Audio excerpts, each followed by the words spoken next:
नमस्कार, welcome to nursing smart. Nursing smart के YouTube channel पर एक बार फिर से आप सभी लोगों का स्वागत है। आज के इस सेशन में हम देखेंगे एरिथमेटिक्स से रिलेटेड कुछ बहुत ही ज़्यादा इंपॉर्टेंट क्वेश्चंस, जिसमें से मेनली क्वेश्चंस हैं रेशियो एंड प्रोपोर्शन से। रेशियो एंड प्रोपोर्शन के कुछ क्वेश्चंस हम शुरू कर चुके हैं। आज के इस सेशन में भी हम डिस्क्रिप्शन बॉक्स में लिंक डाल देंगे जो हमने प्रीवियस सेशंस करा रखे हैं रेशियो प्रोपोर्शन से। आगे चलते हैं, जो भी हम यहां पर क्वेश्चंस कराएंगे सारे के सारे D+B के किसी न किसी एग्जाम में ऑलरेडी आए हुए क्वेश्चंस हैं। तो चलिए शुरू करते हैं आज का ये सेशन। सबसे पहला क्वेश्चन देखते हैं, A एंड B 5:9 है। तो A और B क्या है भाई? 5:9। B और C क्या दे रखा है? 6:11। B और C और क्या दे दिया भाई? 6:11। A और B क्या दे दिया था? 5:9। अब क्या पूछ रहा है आपसे? A B C का रेशियो पूछ रहा है। आपके पास में क्या भाई? A B का रेशियो है, B एंड C का रेशियो है। आपसे पूछ क्या रहा है? A B C का पूछ रहा है। अब इसमें देखोगे A तो एक बार आ रहा है, B 2 बार आ रहा है, C एक बार आ रहा है। इसका मतलब क्या करें? इन दोनों के रिलेशन जो हैं B सब में दोनों में कॉमन है। B जो है दोनों में कॉमन है और दोनों को लिंक कर रहा है। इन दोनों को करने के लिए हम क्या करेंगे? B वाले के नीचे B का लिखिए, ये A का है, ये B का है, ठीक है। B के नीचे B वाले का लिखिए 6:11, ये B का है ना, समझ रहे हैं? हमने आपको पहले भी चीज बताई है, A का आ गया, B का आ गया, B का ये भी था, ये भी है, और ये हमने C का लिख दिया। क्लियर है? इस B का इलाज करना पड़ेगा, इक्वेशन जो है वो ठीक बन जाएगा, रेशियो जो वो ठीक बन जाएगा। यहां पर B 9 है और यहां पर B जो है वो 6 है। क्या करें? देखिए, लोग आपको बोलेंगे कुछ कॉमन चीज लीजिए या फिर इनका एलसीएम ले लीजिए। इतने लफड़े में नहीं पढ़ना, एग्जाम में टाइम नहीं है भैया। आपको एग्जाम में क्वेश्चन करके आना है, उस तरीके से नहीं करके आना जिस तरीके से हम छोटी क्लासेज में करते हैं। ये 9 है और यहां पर 6 है। अगर हम ऐसा करें कि इस 9 को इस 6 वाले नंबर से मल्टीप्लाई कर दें और इनको 9 वाले नंबर से मल्टीप्लाई कर दें तो बराबर हो जाएगा कि नहीं हो जाएगा? 9 को 6 से मल्टीप्लाई करेंगे तो 54 हो जाएगा, और इसको 6 को 9 से मल्टीप्लाई करेंगे तो 54 हो जाएगा। इसका मतलब B जो है वो इक्वल हो गया। आप देखिएगा A और B का रेशियो क्या हो जाएगा? 6 से मल्टीप्लाई करोगे तो 30 और 9 × 54 हो जाएगा। B और C का रेशियो क्या हो जाएगा भाई? 9 × 54 और क्या हो जाएगा? 99 हो जाएगा। B दोनों के बराबर हो गए। इसका मतलब A B और C का रेशियो क्या हो गया? 30, 54 और 99 हो गया। क्लियर है भाई? 30, 54 और 99 हो गया। अब इसको सरल कर लीजिए, थोड़ा सा सिंपल कर लीजिए अगर पॉसिबल है तो। आपको देखने से लग रहा होगा कि तीनों नंबरों 3 से डिवाइड हो रही हैं। तो 10, 3 से ये भी डिवाइड हो रहा है, कितना आएगा भाई? 18, 54, और 3 से ये भी डिवाइड हो रहा है तो कितना आएगा भाई? 33। कहीं गलती कर रहे हैं तो वापस देख लीजिएगा। आपको ये क्वेश्चन जो है वो बहुत ज्यादा प्रोबेबल क्वेश्चन है, एग्जाम्स का रिपीटेड क्वेश्चन है। ऐसे क्वेश्चंस में आपको कुछ नहीं करना होता, जो चीज 2 बार आई है उसको हमें बराबर करना है। A और B का रेशियो जो है वो 5:9 है। B और C का रेशियो जो है वो क्या है भाई? 6:11 है। और ये B जो है दोनों के अंदर कॉमन है, तो इस नीचे वाले नंबर से इसको मल्टीप्लाई कर दीजिए। दोनों को करना पड़ेगा भाई, अकेले को थोड़ा ना करोगे। और इसको वाले नंबर से मल्टीप्लाई कर दीजिए, और जो कॉमन है उसी से करना है, ऐसा नहीं और किसी से कर दिया आपने। तो आपके पास में रेशियो क्या आ जाएगा? 6 पंजे 30 और 9 × 54, यहां पर भी 54 था, और 9 × 11 9 99 आपके पास में आ गया। सिंपल हो रहा है तो सिंपल कर लीजिए। 10 से डिवाइड हो रहा है, 10, 18, 33। बहुत इंपॉर्टेंट क्वेश्चन है। बार बार ऐसे सेम क्वेश्चन एसएससी की कई एग्जाम्स में आ चुका है, D+B की कई एग्जाम्स में आ चुका है। बच्चे कहते हैं सर यहाँ पर ये भी लिख दिया कीजिए कि ये DSSP की किस किस एग्जाम में आ रखा है।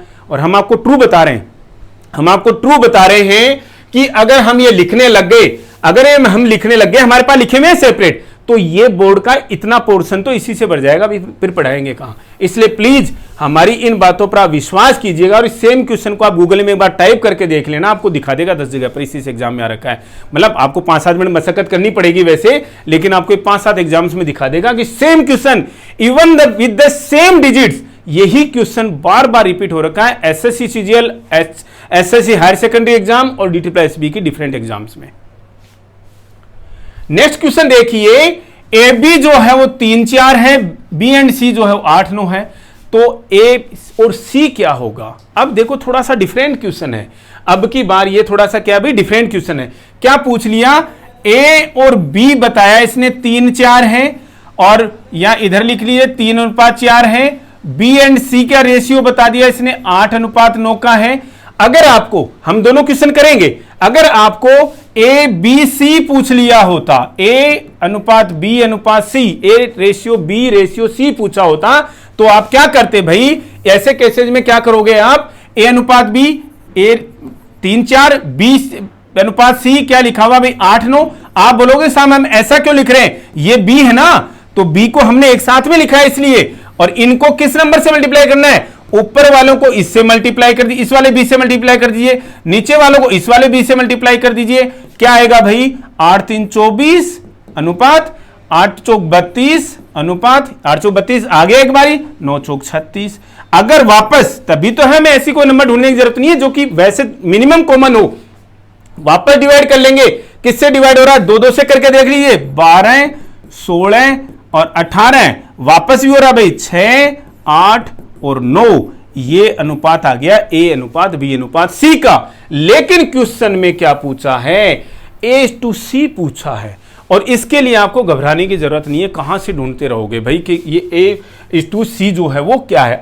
अब आप सोचेंगे कि साहब इतना बड़ा करके फिर बाद में देखना पड़ेगा क्या, जरूरत नहीं है। ऐसे क्वेश्चंस में आप क्या करोगे, ए अनुपात बी का मतलब क्या होता है 3:4, ठीक है। बी अनुपात सी का मतलब क्या है भाई 8/9। आपको हमने रेशियो पहले भी लिखना इस तरीके से सिखाया।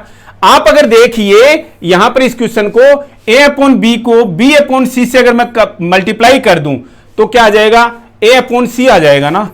ये हमने बताया आप लोगों को ऑलरेडी, उस क्वेश्चन से भी करेंगे, उस मेथड से भी कर लेंगे, हम कोई दिक्कत नहीं है। अगर हम ए बटा बी और बी बटा सी, ये ए अनुपात बी और बी अनुपात सी तो है ये एक तरीके से, ए बटा बी को, ए अनुपात बी को हमने ए बटा बी लिख दिया, बी अनुपात सी को हमने 8/9 लिख दिया। आप बोल रहे हो साहब इनको हमारी मर्जी भाई, रीजन क्योंकि हमें ए अनुपात सी मिल रहा है इससे, तो हमने क्या किया भाई, ए बटा बी क्या है भाई, ये रहा 3/4 मल्टीप्लाइड बाई बी अपॉन सी 8/9, तो क्या है भाई 2 और ये 3, 2/3, 2:3 आ गया, आंसर ये करेक्ट है। अब आप बोलोगे साहब जो अभी किया था उसके अंदर ए अनुपात बी अनुपात सी था, क्या उस मेथड से भी किया जा सकता है क्या, क्यों नहीं किया जा सकता भाई, रेशियो तो वही रहेगा ना। हमारे पास में अभी ए अनुपात बी अनुपात सी क्या आ गया था, उसकी वजह से उस मेथड से 6:8:9, शायद यही आया हमारे पास में। हमें अनुपात क्या निकालना है, ए अनुपात सी, तो ए का अनुपात क्या भाई 6 है, इसी में सेम रेशियो में सेम सीक्वेंस में तो कोई दिक्कत नहीं, 9 है, 3 से डिवाइड हो रही है दोनों के दोनों नंबर्स, 2 और 3, 2:3, ये भी करेक्ट मेथड है। अब आपको देख लेना है कि किसके साथ में जाना है। हमने जो A upon B into B upon C जो बताया है वो बेहतर मेथड है, रीजन आपको वो और कई जगहों पर कि में काम में आने वाली है। तो ये भी एग्जाम्स का बहुत इंपॉर्टेंट क्वेश्चन है, सेम स्टेटस में है कि एसएससी और DSSB की बहुत सारी एग्जाम्स में क्वेश्चन रिपीटेडली आ चुका है। क्वेश्चन देखिएगा, ये भी ए अनुपात बी अनुपात सी अनुपात डी, 4 रेशियो दे दिए हैं और ए अनुपात डी का मतलब पूछ लिया है। यहां पर सेम वही मेथड लगेगा आपका वापस, कौन सा, A upon B into B upon C into C upon D. Reason क्या हो गया, पहला और लास्ट का पूछा, आपको पता दिमाग में आ जानी चाहिए कि ये सारे के सारे कट जाएंगे। इसका मतलब अब आप लिख लीजिएगा, ए अपॉन बी का मतलब क्या है 3/4 है, 3:4 है, इंटू बी अपॉन सी का मतलब क्या है भाई 5/7 है, ठीक है। सी अपॉन डी का मतलब क्या है भाई 8/9 है। नंबर्स पक्का कट रही होंगी इनमें से, 4 2 3 3, बचा क्या भाई 10 और 21। आंसर आ रहा है क्या 10 21। क्लियर है ये चीज आप लोगों को। एक बहुत important question, 1/x 1/y 1/z का जो रेशियो है वो क्या है 2:3:5 है। तो x:y:z का रेशियो क्या होगा, देखिए यहां पर x 1/x 1/y 1/z का रेशियो क्या दिखा रखा है भाई 2:3:5 दिखा रखा है। अब की क्या कर रखा है, देखो इनको उल्टा कर रखा है, 1/x की जगह पर क्या लिख रखा है भाई x लिख रखा है। कैसे आया x, उसको आपने क्या किया उल्टा किया, तो इसको भी उल्टा कर दो ना भाई। उल्टा कैसे होगा जी, ऊपर 1 लगा दिया, 2 नीचे आ गया, क्लियर है ना। यहां पर क्या था भाई, ये सबके नीचे पहले एक एक था ना, ये एक एक था, मानते हो ना आप चीज को, 2 का मतलब क्या है 2/1, मान सकते हो, उल्टा कर दीजिए। ऐसे ही क्या हो गया भाई, y 1/y की जगह क्या लिखना है भाई, y लिखना है, तो इसको भी उल्टा कर दो, इसका मतलब 1/3। z को 1/z की जगह क्या लिखना है, z लिखना है, तो इसको भी उल्टा कर दो जी, क्या आ गया 1/5 आ गया। अब क्या ये आपका आंसर आ गया क्या, इनमें तो नहीं नजर आ रहा, तो कोई दिक्कत नहीं जी, फ्रैक्शन में आपके रेशियो हैं तो आप एलसीएम ले लीजिएगा। एलसीएम लेने के लिए क्या करेंगे, आपको ज्यादा टेंशन लेने की जरूरत नहीं है, एग्जैक्टली तीनों नंबर को मल्टीप्लाई कीजिए डायरेक्टली। अगर आपको नहीं समझ में आ रही तो चीजें, मैथमेटिक्स से आपको एग्जाम में राइटिंग में नहीं लिखवा रहा कि एग्जामिनर आपको गलत कर देगा कि यार अपने एलसीएम गलत निकालिए जी इसका। एलसीएम में आपको हम पर्टिकुलर चीजें सिखाएंगे भी, कोई दिक्कत नहीं, वहां पर भी टेंशन लेने की जरूरत नहीं है। 5 × 15 = 30, ठीक है जी। अब इसको डिवाइड कीजिए, 15 आ गया, डिवाइड कीजिए 10 आ गया, डिवाइड कीजिए क्या आ गया भाई 6 आ गया। 15 10 6, 15 10 6 का रेशियो सिंपल और नहीं हो रहा, ये आपका आंसर आ गया है। क्वेश्चन पे थोड़ा सा दिमाग लगाइएगा, क्वेश्चन आप इजीली कर लोगे। 1/x 1/y 1/z लिखा हुआ था, x y z पूछ लिया, यानी कि उनका उल्टा कर दीजिए। 2 का मतलब ये क्या था, ये था, ये था, ठीक है ना। अब 1/x को इन्होंने उल्टा करके क्या किया अभी, x कर दिया, यानी 1 को नीचे लगा दिया, इसके पहले ऊपर था, तो आप भी क्या कीजिए 1 को ऊपर लेकर जाइए, 2 को नीचे ले आइए, 1 को ऊपर लेकर जाइए, 3 को नीचे लेकर के आइए, आपका आंसर आ गया। एलसीएम ले लीजिएगा, आपका आंसर आ गया आराम से। एक क्वेश्चन और देखिए कि भाई एबीसी का रेशियो ये है, बीसीडी का रेशियो ये है, देन एबीसीडी क्या होगा, वही मेथड लगाना है भाई।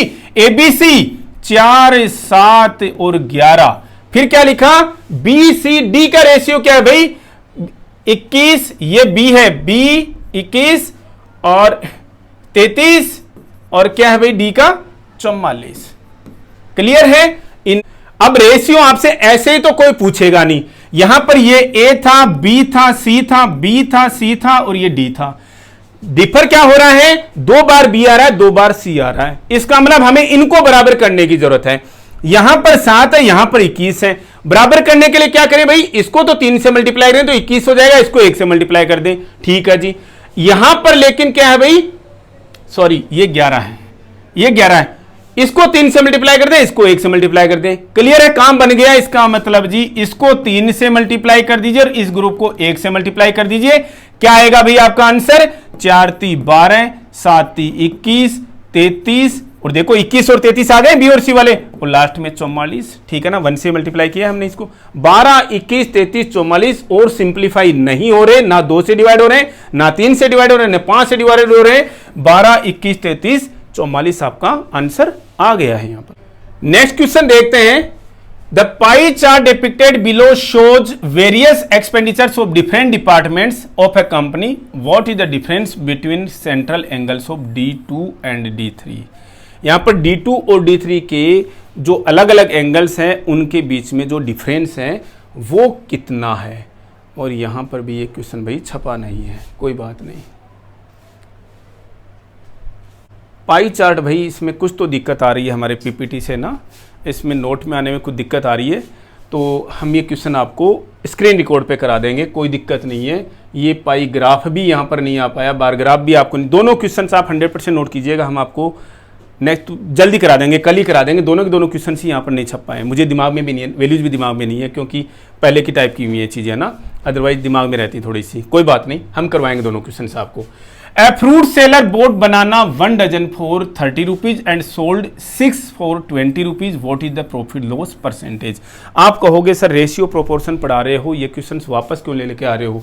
आपको समझ में आ जानी चाहिए, रिवीजन बहुत ज़्यादा इंपॉर्टेंट है, और हम जो है वो मैथमेटिक्स से जो क्वेश्चंस हैं, ऐसे क्वेश्चन जो कि बार बार आ रहे हैं और ज़्यादा आएंगे, वो क्वेश्चंस बार बार रिवाइज कराएंगे आप लोगों को, ताकि कॉन्सेप्ट जो उतने ज़्यादा क्लियर हो सके। और ये वही क्वेश्चंस हैं जो कि एग्जाम्स में आ रखे हैं, और कोशिश करेंगे हम कल के लिए शायद आप लोगों के लिए भाई एक सरप्राइज टेस्ट रख दें आने वाले इस हफ्ते में गूगल फॉर्म्स पे, ताकि आप लोगों का सेल्फ इवेल्युएशन हो सके, सेल्फ असेसमेंट हो सके।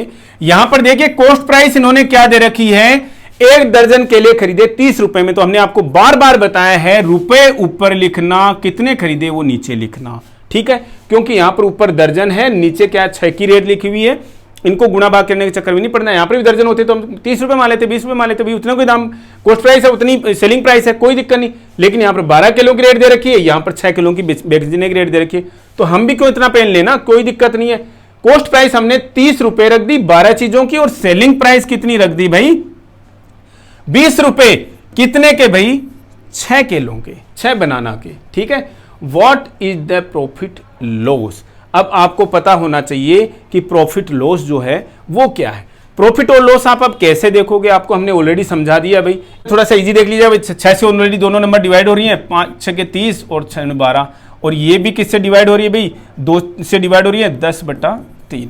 ये आपके पास कॉस्ट प्राइस और सेलिंग प्राइस आ गई है। हमने ऐसे क्वेश्चंस को करने का क्या तरीका बता रखा है भाई, कि भाई जो आपकी कॉस्ट प्राइस है वो यहां पर लिखिएगा 30/12, 30/12 की जगह हमने क्या लिख सकते हैं भाई 5/2 लिख सकते हैं, ठीक है ना, सही लिख रहे हैं भाई, गलती तो नहीं होगी, हमने मिटा दिया। 6 से दोनों डिवाइड हो रही 5 और 2, ठीक है जी। इसको हम क्या लिख सकते हैं भाई 20/6, 2 से डिवाइड हो रही है तो 10/3 लिख सकते हैं, ठीक है। ये कॉस्ट प्राइस है और ये सेलिंग प्राइस है आपकी, क्लियर।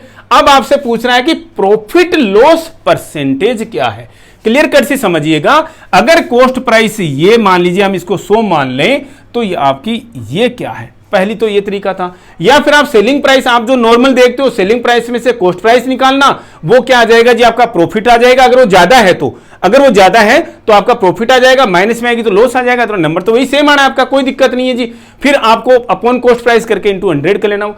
हमने आपको जब बार बार ये मेथड बता रखी है तो आप इसको यूटिलाइज कर लीजिए, हमारा यही करना है। लेकिन जो एक्स आएगा वो सेलिंग प्राइस ही आएगा। अब उससे आपको समझ में आ जाएगा 100 के कंपैरिजन में, 100 के कंपैरिजन में तो 100 उसका ऊपर का उड़ा देना और आपको परसेंटेज वो समझ में आ जाएगा प्रॉफिट लॉस परसेंटेज। तो 5x/2 और इज इक्वल टू क्या हो गया भाई 100 को 10/3 से मल्टीप्लाई कीजिएगा 1000/3। 5x को केवल इधर रखोगे तो इनको सबको उधर लेके जाइए, 1000 × 2/3 × 5, क्लियर है।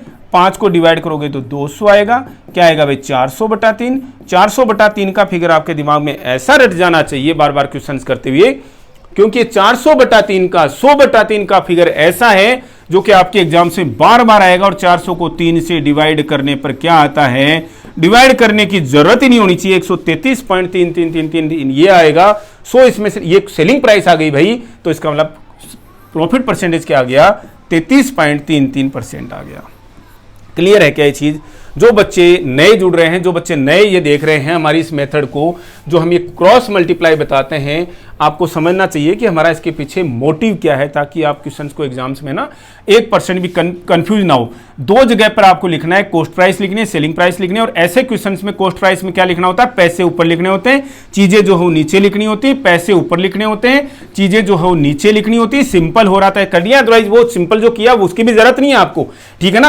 अब आपको 100 के कंपेरिजन में, आपको प्रॉफिट परसेंटेज हम 100 के कंपेरिजन में निकालते हैं, कॉस्ट प्राइस को हम 100 मान लें तो सेलिंग प्राइस जो है वो आपकी क्या हो जाएगी जी, अब आपको इसको निकाल लीजिएगा 30x/12 इज इक्वल टू, इसको मल्टीप्लाई कीजिएगा भाई 2000 बटा क्या आ गया भाई 6 आ गया। अब इनको देखिएगा, x की वैल्यू आप निकाल लीजिएगा जितनी भी आती है, 400/3 जब जिस लेवल पे आ जाता है उसका मतलब समझ लीजिएगा 133.33। तो 133.33 अगर सेलिंग प्राइस है तो उसका मतलब क्या हो गया भाई 33.33 जो है प्रॉफिट परसेंटेज। जब चीजें कॉन्सेप्ट आपको समझ में आने लग जाएगा, चीजें सारी की सारी क्लियर हो जाएंगी आपकी।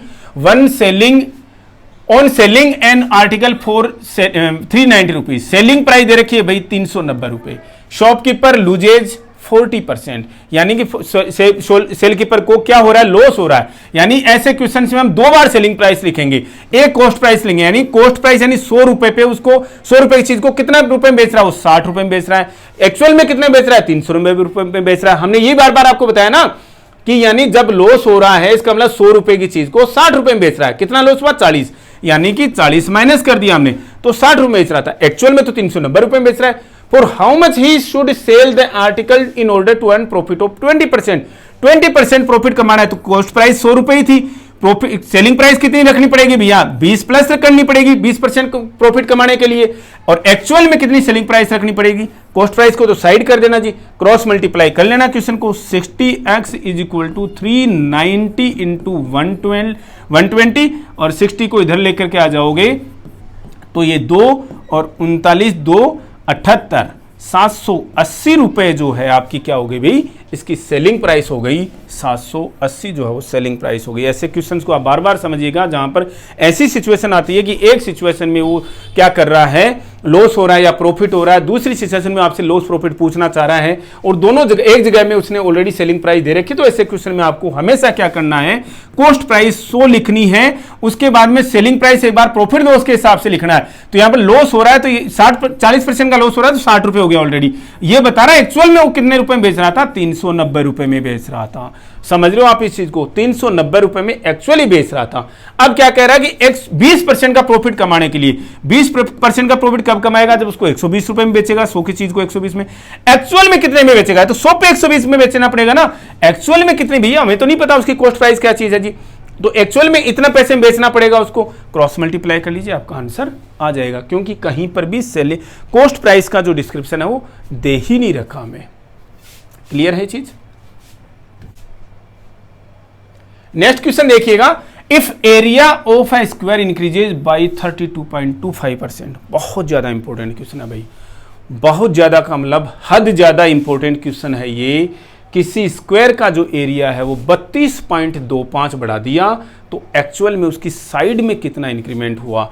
स्क्वायर आप समझते हो जिसकी चारों साइड्स जो हैं वो क्या होती हैं भाई, बराबर होती हैं। और किसी भी स्क्वायर का जो एरिया है उसका फॉर्मूला क्या होता है, साइड बाय साइड, मतलब क्या होता है भाई, ए स्क्वायर, साइड बाय साइड। समझ में आती है चीज आप लोगों को। अब क्या हुआ, इसने बोला कि एरिया जो है वो 32.25 बढ़ गया, ठीक है, क्लियर है चीज ये। तो उसकी एक्चुअल में उसकी साइड कितनी बढ़ी है। अब देखना, आप चीजों को नोट करना, ए अगर साइड है तो क्या एरिया क्या होगा भाई, एरिया क्या होगा, ए स्क्वायर होगा। समझ पा रहे हो आप चीजों को, ठीक है, यही मतलब था ना। अगर अब हम क्या मानते हैं, 100 पर मानते हैं, इसमें 100 क्या माने, क्यों नहीं मान सकते भाई, एरिया की बात करिए तो एरिया क्या होता है, ए स्क्वायर होता है। हम इसको 100 में कैसे मान लें, 100 ए स्क्वायर। किसी को कोई ऑब्जेक्शन है क्या, किसी को कोई ऑब्जेक्शन है क्या कि हमने उस एरिया को क्या मान लिया, 100 मान लिया है। किसी को कोई दिक्कत है, 100 ए कर दिया एरिया, 100 ए स्क्वायर कर दिया। ये हमें क्यों लिख करके रखना पड़ रहा है, क्योंकि हमें जरूरत पड़ेगी भाई इसकी। क्यों जरूरत पड़ेगी, आपको समझाने के लिए जरूरत पड़ेगी, उसके बाद में जरूरत नहीं है। 100 ए स्क्वायर का एरिया है तो उसकी एक्चुअल में साइड क्या है भाई, इसका स्क्वायर रूट निकालिए ना। क्या आएगा भाई, ए का तो आ जाएगा, 100 का क्या आ जाएगा, 10 आ जाएगा। मतलब किसी की साइड जो है, किसी स्क्वायर की साइड 10 ए हो, एक साइड 10 ए हो, मतलब चारों साइड 10 ए है, तो एरिया क्या हो गया उसका, 100 ए स्क्वायर हो गया। ये चीजें हम केवल और केवल आपको लोगों को समझाने के लिए बता रहे हैं।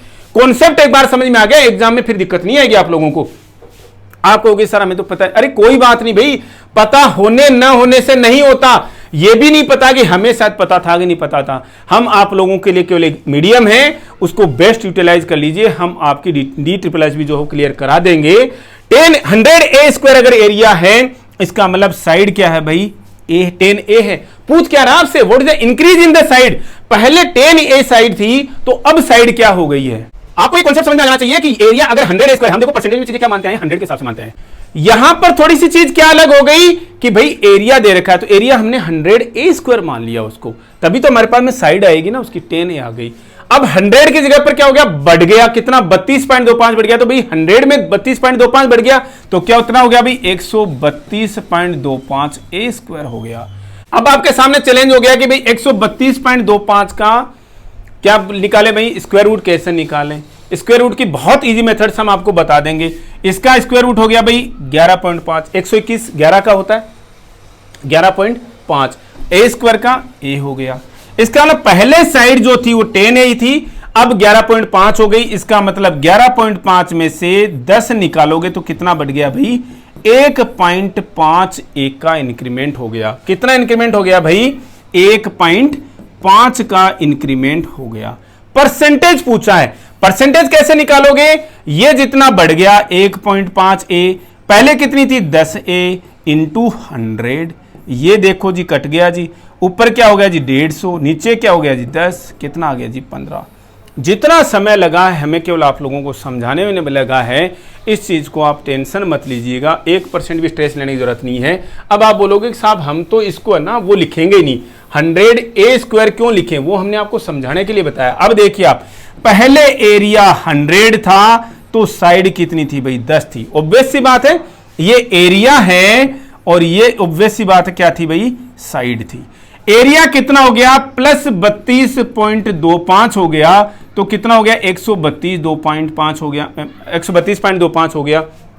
तो साइड कितनी हो गई, वो भी क्या हो गई भाई, इसका स्क्वायर रूट हो गई। कितना हो गया भाई, 11.5 हो गया। पहले साइड 10 थी, अब 11.5 हो गई। कितनी बढ़ गई जी, 1.5 बढ़ गई। पहले कितनी थी, 10 थी, इंटू क्या हो गया जी, 100 हो गया, 10 और ये कितना आ गया भाई, 15 आ गया। यानी 15% जो है वो साइड में इंक्रीमेंट कर दिया, तो एरिया में जो इंक्रीमेंट है वो कितना हो गया, 32.25 हो गया। एग्जाम का बहुत ज्यादा इंपॉर्टेंट क्वेश्चन है भाई ये भी। इफ P/Q का जो रेशियो 2:3 है, Q/R का रेशियो जो 4:5 है, देन व्हाट इज P+Q/Q+R। ऐसे क्वेश्चंस में देखना आप क्या करना, आपसे PQR इन्होंने नहीं पूछा, लेकिन हमें यही निकालना है। रीजन हम उसका बताए थे, आपने एक सीक्वेंस ले लिया तो P+Q कर लेना, फिर Q+R कर लेना, अपॉन कर देना उसको। समझ जा रहे हो आप इस चीज को, इन्होंने पूछा आपसे P+Q अपॉन Q/R, हम निकाल लेंगे PQR, और PQR हमें निकालना बहुत अच्छे से आता है। PQ का रेशियो क्या है, 2:3 है। QR का रेशियो क्या भाई, 4:5 है, ठीक है ना। ये Q जो है कॉमन है, इस वाले को इस नंबर से मल्टीप्लाई कर दीजिए और इस वाले को इस नंबर से मल्टीप्लाई कर दीजिए। आई होप ये कॉन्सेप्ट तो सब बच्चों को समझ में आ गया होगा कि जो कॉमन है उसको मल्टीप्लाई करना किसी कॉमन नंबर से नहीं, सॉरी, दूसरे वाले नंबर से। तो इस वाले को इससे मल्टीप्लाई कर दीजिए और इसको इससे मल्टीप्लाई कर दीजिए। कितना आ गया जी, 4 दूनी 8, 4 ती 12 और 4 ती 12 आ ही गया एक बार में, 5 ती 15, 8 12 15। इजी हो रहा है कि सिंपल हो रहा है क्या, 2 से डिवाइड नहीं हो रही सारे नंबर, 3 से सारे नंबर डिवाइड नहीं हो रही, 5 से नहीं हो रही, तो किसी 8 12 और 15 आ गया जी। अब क्या ये P है, ये Q है, ये R है, एक ही रेशियो के अंदर आ गए। अब हमें कोई दिक्कत नहीं है भाई, क्योंकि पहले आप सोचोगे भी P+Q क्या कर देते हैं, 5 कर देते हैं, यहां पर अपॉन Q+R 9 कर देते हैं। आंसर तो आ ही जाएगा जी नहीं कैसे आ जाएगा भाई, दोनों अलग अलग रेशियो के अंदर थे। अब हम इनको एक ही घर के अंदर ले आए हैं, क्या ले आए, 8 12 15 हमने बना दिया। PQR का रेशियो क्या बना दिया हमने, 8 12 15। क्या पूछ रहा है आपसे, P+Q का रेशियो कितना हो गया भाई, 20 हो गया। Q/R का रेशियो कितना हो गया, अपॉन Q+R कितना हो गया जी, 27 हो गया। तो 20 27 का कहीं रेशियो है क्या जी, आंसर है। ऐसे क्वेश्चंस को सोल्व करने के लिए सबसे पहले आपको PQR बनाना पड़ेगा, ABC बनाना पड़ेगा, XYZ बनाना पड़ेगा। उसके बाद में आपने एक जगह पर ले लिया है तो आपको कोई दिक्कत नहीं है, कुछ भी करा रहा, बहुत ईजी है आप लोगों के लिए। P की वैल्यू 300 है, Q की वैल्यू 450 है। P is how much % lesser than Q। P कम है क्या, G कम है। कितना कम है भी, 150 कम है। चीजें निकालने की जरूरत नहीं पड़नी चाहिए कि 450 में से 300 माइनस करोगे 350, ये तो पढ़ते ही समझ में आनी चाहिए। P is less, yes, how much %, कितना भाई, 150 कम है। पहली बात तो कौन कम है, P। अब किसी दूसरे के कंपेरिजन में थोड़ा ना, दूसरे के कंपेरिजन में तो है ना, P अपॉन 3। अब 300 लिखेंगे, 400 लिखेंगे, अरे भाई P तो P की पूछा आप तो P थोड़ा ना लिख दोगे, Q से कितना कम है भाई, ये तो खुद से कम हो जाएगा, खुद से कम का कोई मतलब ही नहीं निकला। Q से कितना कम है, Q का वैल्यू 450 है, इंटू 100 है भाई, 3 डिवाइड 100/3, 100/3 के लिए डिवाइड करने की जरूरत नहीं पड़नी चाहिए आप लोगों को। अभी हमने बताया 400/3 बार बार करोगे दिमाग में बैठ जाएगा, 100/3 बार बार करोगे दिमाग में बैठ जाएगा, 33.33 इसका आंसर आएगा। कई जगह पर 33 सही 1/3% लिखा हुआ आएगा। सब बच्चे समझते हैं, इतने बच्चे नहीं है कोई, इतने छोटे बच्चे कोई नहीं यहाँ पर पढ़ने वाले। ये बेसिक सी चीजें आपको समझ में आनी चाहिए। नेक्स्ट क्वेश्चन देखिए, the respective ratio of marks of 3 students ABC 3:4:6। If average marks of A and B is 77, then C का मार्क्स कितने हो गए जी। ये एवरेज का भी क्वेश्चन हो गया है थोड़ा सा।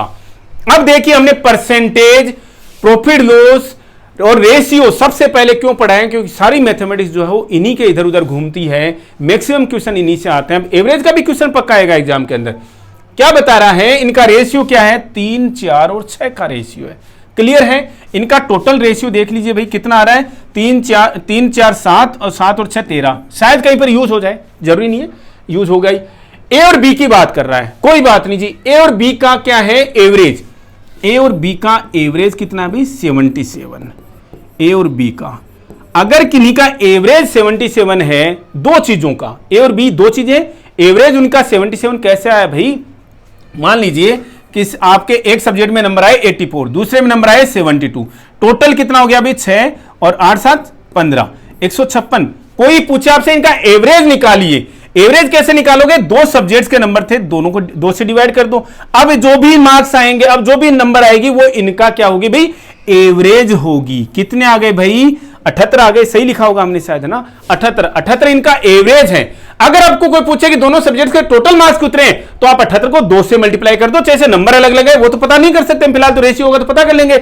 लेकिन कोई बोले कि आपको दो सब्जेक्ट्स का एवरेज मार्क्स जो 78 हैं, तो टोटल मार्क्स कितने हैं भाई 2 से मल्टीप्लाई कर दो, 156 आ गए। तो सेम वही सीन यहां पर है, ए और बी का आपके पास रेशियो है, एवरेज है, तो टोटल कितना हो गया भाई, टोटल इसको 2 से मल्टीप्लाई कर दीजिएगा तो कितना आ जाएगा 140 और 14 154 आ गया।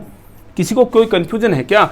अगर आपको 2 का एवरेज दे रखा है, दो चीजों का, 3 का एवरेज दे रखा होता तो 3 से मल्टीप्लाई कर देते भैया। इनका एवरेज दे रखा था 77, तो ए और बी की जो टोटल वैल्यू जो है वो कितनी हो गई है भाई, इसको 2 से मल्टीप्लाई कर दीजिएगा 154 आ जाएगा। आई होप किसी को ये कंफ्यूजन नहीं होना चाहिए। ए और बी को जब आप टोटल करोगे तो क्या आएगा 154 आएगा। अब क्या पूछ रहा है, फाइंड द मार्क्स ऑफ सी। अब मार्क्स जो नंबर जो हैं वो सी के पूछ रहा है। पहले तो हम ए बी के पता करने पड़ेंगे, तब जाकर के हमें सी का पता लगेगा कि बी किस तरीके से मल्टीपल में हो रहे हैं, ठीक है ना। ए के मार्क्स कितने भाई, खुद के रेशियो 3, ए और बी का रेशियो भाई वो जो 154 जो टोटल वैल्यू दे रखी थी वो ए और बी की दे रखी थी, तो ए और बी कितना दे रखा था यहाँ पर 154, दोनों का रेशियो कितना भाई 7 है अपॉन, ये तो हमने बेसिक पढ़ा है भाई, पीछे के सेशन देख लेना, डिस्क्रिप्शन बॉक्स में लिंक डाल देंगे इसका, 3/7 इंटू कितने में से भाई 154 नंबरों में से। क्लियर है जी। तो 7 दूनी 14 और 1